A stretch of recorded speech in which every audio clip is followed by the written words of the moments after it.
The Maple Leafs have a massive problem on their hands, and this time it comes in the form of a 37-year-old fourth liner with a $1.35 million price tag attached to him named Ryan Reaves.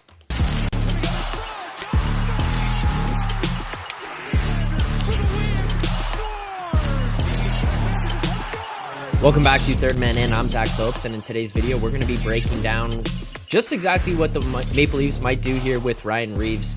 The commotion that he stirred up before he came back to this lineup, before he came back at least off of IR, and then what's currently going on with this team with some of these players who might have to be waived, with Bertuzzi going on the non-roster and then coming back to the roster with Reaves being activated, and then having to get down below the certain roster limit ahead of 5 p.m. today, and exactly what the Maple Leafs did. But before we can get into all of that, I want to remind people, about 60% of the people who watch these videos or watch the live streams or whatever it is that you're doing on this channel are not subscribed to the channel. There's no reason for that. If you're watching this video right now, please hit that like button, subscribe to the channel, turn on notifications so you get notified every single time that we go live or videos just like this one drop where we're breaking down things that are going on around this team. So let's get into the contents of today's video. And first and foremost, we're going to start with a little bit of the timeline of what went on with Ryan Reaves. So before this weekend, we heard reports that Ryan Reaves was saying he's been healthy for a while, but there was a lot going on in that because not only was he saying he's been healthy, he's frustrated, he can't get back in the lineup, he also kind of just threw in there casually the fact that he needs to wear knee braces because when he wakes up in the morning, his knees pop out. Or when he goes to practice, if he turns the wrong way, his knee pops out, and then he's in trouble again, and then he's in a lot of pain. So he's wearing knee braces all the time. His knees are constantly popping out. He can't sleep without pain. He can't wake up without pain. He can't do anything without his knees popping out, which also would kind of lead you to believe that he's maybe not healthy. But then this also sounds like something that he's been dealing with for a while, so he's implying that because he's had it, he is healthy. That whole thing itself was a little bit confusing, but if you want to look back even further at the issue with Ryan Reaves here, it goes back to the summer and the day that he signed a contract with this team. Look, myself included, I think a lot of Leafs fans were excited about the idea of bringing Ryan Reaves here, but not at the price tag that you did. 3 years at $1.35 million always seemed like a lot. There's no denying that. $1.35 million for a guy who's going to be in and out of your lineup constantly at 37 years old doesn't bring much from a skill standpoint. Doesn't bring anything, let's be realistic. From a skill standpoint, is there for intimidation, locker room vibes, and that's pretty much it. 1.35 is way too much, and at 3 years, that is way too much term for a 37-year-old guy who does not much for you on the ice. So that was always going to be an issue, but then it turned into an even bigger issue once he got here, and Sheldon Keefe hated his guts. He didn't really fit into the system that you had here, and then the fan base started to hate him, and then he gets injured. So that's your initial problem. You pretty much looked at it and said, all right, well, it's a non-issue now because he's on the IR. Then he stirs up a little bit of a commotion, and I don't blame him at all. You're in the NHL. You still think you're able to compete. You still think you're able to go out on the ice. You're going to be pissed off that you're not able to get out there and actually get into games. Like, that's what you're here for. He's a competitive guy. That's part of why I was okay with bringing him into this team. Again, not at the price tag, but just the general idea of bringing him here. He's a competitor. He wants to go out there every single game, every single practice, and compete and fight and battle. Now, the problem is he's not a helpful player to this team. What they need, he does not bring.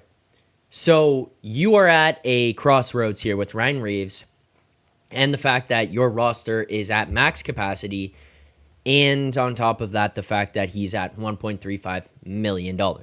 Because this is not just easy to wave a wand and get it to go away now. This is a big stink in terms of the media commotion that's being drawn up about this. The other issue on top of all of this is the fact that there's only a select few players on this team who can be sent down to the Marlies without having to be waived. And that means essentially that they could go down and no one else can claim them. No one else can come through and pick these guys up. Those guys would include Holmberg and Nyes, but you're not going to send either of those guys down. They deserve to be up here on this big club right now. They deserve to be playing in the NHL. continuing to develop, getting minutes, and continuing to grow. You're looking at Matthew Nyes, who's playing on the first line. You're looking at Pontus Holmberg, who got shifts with the first line. So those are not guys who are going to go down. Now, the next plausible ones would obviously look at Lagesson, but you would assume that if he gets waived, he's going to get picked up by someone else. And then Bobby McMann. Again, a guy that I would assume if he gets waived, he's going to get picked up by someone else. Now, the Leafs skirt out of this one kind of by the skin of their teeth with sending Bobby McMann to the injured reserve. I don't know how they pulled this off. They said he had a lingering injury. He was not on the ice at practice. I know the people give the Leafs a lot of shit for putting guys onto their injured reserve, injured list, kind of sliding them stage left. No, nobody's going to look at you. Don't worry about this. Don't worry about the mirage that's going on here. Boom, LTIR, contract's gone, money's gone, whatever. The thing I would say about that is that the league has to approve of those long-term ones. I don't truly know the behind-the-scenes process of these injured reserves. This guy could have a bruised fingernail for all we know. And they're saying this is a lingering injury and he's got to go on there.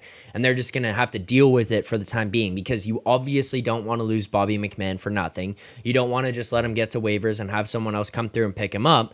But now you need to deal with this Ryan Reaves situation that you've got on your hands where he's coming back and saying he's hungry. He's probably not going to be getting into this lineup anyways. So you have a massive, massive problem here. Ultimately, I think the best solution is to waive Reaves. No one's going to pick him up. And then you're going to end up having to eat part of his salary against your cap. I think that that's the only way to manage this. I believe it's about $200,000 in that range that is going to still hit against your salary cap. The rest of it is just basically paid out in cash. He goes down to the Marlies and plays there. No one is going to pick up Ryan Reaves to save or help the Maple Leafs. Like, teams will look at it and say, we're not going to grab this guy because we're going to take the cap hit. And then they walk out of this one scotch-free. You walk away from this contract like it never happened if you waive him and someone else picks him up. But if you waive him, he goes to the Marlies. You still eat salary cap, and other teams look at you and say, haha, you have to pay $1.35 million. Only $200,000 of it, or about there, is hitting against your cap. The rest of it is basically just coming out of your pocket to pay this 37-year-old to go sit down with your AHL club. I think that's the only solution. I highly doubt there's any trade suitors for him out there. And realistically, if you're going to prioritize Ryan Reaves, Lagesson, McMann, Holmberg, Robertson, Nyes, Ryan Reaves is at the very, very, very bottom of this. He's hit his limit. We know that he doesn't fit here. We know Sheldon Keefe hates his guts. It's just not going to work out. You have to make that go away under any circumstance. And I think the way to do so is to just waive him, watch him go down to the Marlies, and eat the salary cap. You've made a mistake. It is what it is. Deal with it for the remainder of the season. See what you can do in the summer. That's all for the video here today. If you did enjoy the content, please hit that like button, subscribe here to the channel. We do appreciate all the support here, trying to get up to 2,000 subscribers. That's the next goal. At about 1,100 right now. 2,000 is next. We'll have much more watch-alongs, post-game reactions, all that kind of stuff here on the channel, so you're not going to want to miss any of it. Like the video. Subscribe to the channel, turn on notifications so you get notified every time we go live or more videos just like this one drop. Thank you so much for tuning in here today. Let me know in the comments below your thoughts, what they should do with Reaves, if there's a trade out there you guys would like, or just let me know your general feelings about Brad Treliving and what happened here with this Reaves situation. I look forward to hearing all of that. Thank you so much for tuning in here today. Greatly appreciate it. And as always, keep believing.